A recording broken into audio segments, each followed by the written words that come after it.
Hello friends, welcome back to my channel. तो आज की इस वीडियो में मैं आप लोगों के साथ शेयर करने जा रही हूँ MPTLED सेकेंड ईयर के समाज शिक्षा और पाठ्यचर्या बोध यानी कि understanding of society education and curriculum के इम्पॉर्टेंट क्वेश्चन। जैसे कि आप लोगों को पता है कि इस सब्जेक्ट का जो एग्ज़ाम है कल वो आप लोगों का है सेकेंड ईयर वालों का। तो इसी के मैं आप लोगों को इम्पॉर्टेंट क्वेश्चंस बताने जा रही हूँ जो आप लोगों के एग्ज़ाम में बहुत आते हैं और बहुत पूछे जाते हैं। तो वीडियो को लास्ट तक देखिए, कोई भी डाउट या कन्फ्यूजन होता है तो आप मुझे कमेंट सेक्शन में पूछ सकते हैं।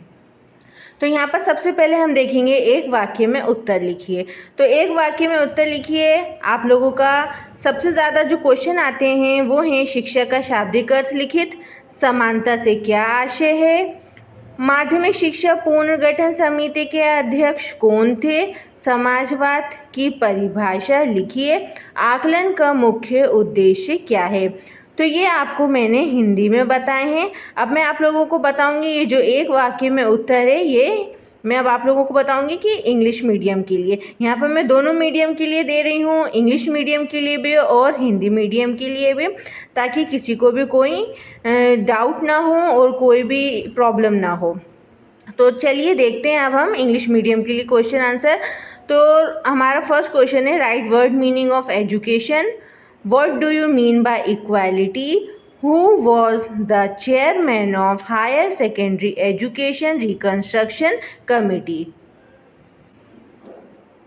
फिर हमारा नेक्स्ट क्वेश्चन है right the definition of socialism. फिर है what is the main objective of assessment.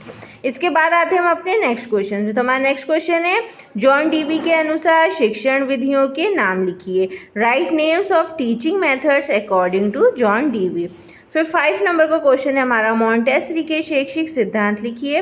Right educational principles of Montessori. ये जो मैं आपको क्वेश्चन बता रही हूँ 4 और 5 नंबर वाला, ये आप लोगों का 2 नंबर में पूछा जाता है ये टाइप का क्वेश्चन।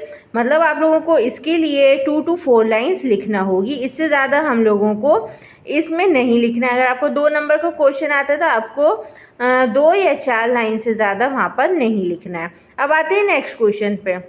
हमारा नेक्स्ट क्वेश्चन है यानी क्वेश्चन नंबर 6 शिक्षा के कोई 4 उद्देश्य लिखिए यानी कि write any 4 aims of education. फिर क्वेश्चन 7 शिक्षा का अधिकार अधिनियम क्या है? What is right to education act. फिर है 8 नंबर का क्वेश्चन यशपाल समिति की सिफारिशें लिखिए। तो right recommendations of Yashpal committee. तो 6, 7, 8 ये आपका 8 तक अब क्वेश्चंस हो गए। यहाँ पर मैं हिंदी मीडियम और इंग्लिश मीडियम दोनों के लिए क्वेश्चन बता रही हूँ। यहाँ पर मैं फिर से रिपीट कर दूँ ताकि किसी को भी कोई डाउट ना हो, आप लोगों को क्वेश्चंस ढूंढने में कोई डाउट ना हो, क्योंकि जो आप लोगों को मोस्टली क्वेश्चन मिलेंगे इंग्लिश मीडियम वालों के लिए नहीं मिलेंगे, इसलिए यहाँ पर मैं इंग्लिश मीडियम के लिए भी बता रही हूँ। तो अब हम आते हैं नेक्स्ट क्वेश्चन पे। क्वेश्चन नंबर 9 आकलन की परिभाषा लिखिए। Right definitions of evaluation. फिर है क्वेश्चन 10 शिक्षा की आवश्यकता एवं महत्व लिखिए। Right need and importance of education. फिर है शिक्षा के आदर्शवादी मूल्यों का वर्णन कीजिए। Explain idealistic values of education. फिर है शिक्षा के सामाजिक मूल्यों का वर्णन कीजिए। Explain social values of education. तो आइडियलिस्टिक और सोशल वैल्यू दोनों पूछा जाता है, तो दोनों आप लोगों को अच्छे से पढ़ लेना है। फिर है 12 क्वेश्चन सामान्य ज्ञान और विशिष्ट ज्ञान में अंतर लिखिए। तो right difference between general knowledge and specific knowledge. ये क्वेश्चन आपका मोस्ट इंपॉर्टेंट क्वेश्चन है, क्वेश्चन नंबर 12। ये आप लोगों को बहुत पूछा जाता है। इसमें पूछा जाता है आपको डिफरेंस बताना है जनरल नॉलेज में और स्पेसिफिक नॉलेज में, यानी कि सामान्य ज्ञान में और विशिष्ट ज्ञान में। ये क्वेश्चन आपको 3 से 4 नंबर का आता है, तो आप लोगों को डिफरेंस अच्छे से बताना है। हो सके तो आप लोग एक कॉलम बनाना जिसमें एक कॉलम में जनरल नॉलेज का लिखना और एक दूसरे कॉलम में स्पेसिफिक नॉलेज का बारे में लिखना। अभी हमारा नेक्स्ट क्वेश्चन ज्ञान की विशेषताएं लिखिए। Right characteristics of knowledge. हमें नॉलेज की विशेषताएं लिखनी है। फिर है हमारा क्वेश्चन 13 जो कि मोस्ट इंपॉर्टेंट क्वेश्चन, ये ज़रूर आता है, जो है हमारा राष्ट्रीय पाठ्यचर्या 2005 की संरचना के मुख्य लक्ष्य क्या है। What are the main goals of national curriculum framework 2005। फिर इसके बाद इसी से रिलेटेड एक और क्वेश्चन आता है, राष्ट्रीय पाठ्यचर्या 2005 की संरचना के महत्वपूर्ण बिंदु क्या हैं? What are the important points of national curriculum framework 2005? ये जो नेशनल करिकुलम फ्रेमवर्क 2005 है, ये आपको अच्छे से पढ़ना है। इससे आपके दो क्वेश्चन बहुत पूछे जाते हैं, जो मैंने आप लोगों को क्वेश्चन 13 में दोनों क्वेश्चंस बता दिए हैं। तो क्वेश्चन 30 में मैंने आपको दोनों क्वेश्चंस बता दिए हैं, जिसमें आपको गोल्स भी पूछे जाते हैं और आप लोगों को इम्पॉर्टेंट पॉइंट्स भी पूछे जाते हैं नेशनल करिकुलम फ्रेमवर्क के बारे में। तो इसको आपको डिटेल में पढ़ना है, ये आपको 4-5 नंबर में पूछा जाता है। अब आते हैं हम अपने नेक्स्ट क्वेश्चन पे। महात्मा गांधी के शिक्षा दर्शन के सिद्धांतों का वर्णन कीजिए। Discuss principles of educational philosophy of Mahatma Gandhi ji. इसके साथ एक और क्वेश्चन आता है, रूसो के शिक्षा संबंधी विचारों का वर्णन कीजिए। Discuss views of Rousseau related to education.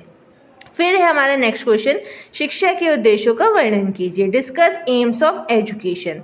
सामाजिक गतिशीलता के प्रकारों का वर्णन कीजिए। Explain types of social mobility. ये 15 में मैंने आपको दोनों क्वेश्चन बता दिए, एक क्वेश्चन में मैं आप लोगों को 2 क्वेश्चन बता रही हूँ। फिर है हमारा प्रजातंत्र के गुण लिखिए। Right merits of democracy. फिर है कौशलात्मक ज्ञान से क्या आशय है, इसकी विशेषताएं लिखिए। तो what do you mean by skill related knowledge, right characteristics of it. इसके बाद एक और क्वेश्चन हमें पूछा जाता है, तथ्यात्मक ज्ञान से क्या आशय है, इसकी विशेषताएं लिखिए। What do you mean by factual knowledge, right characteristics of it.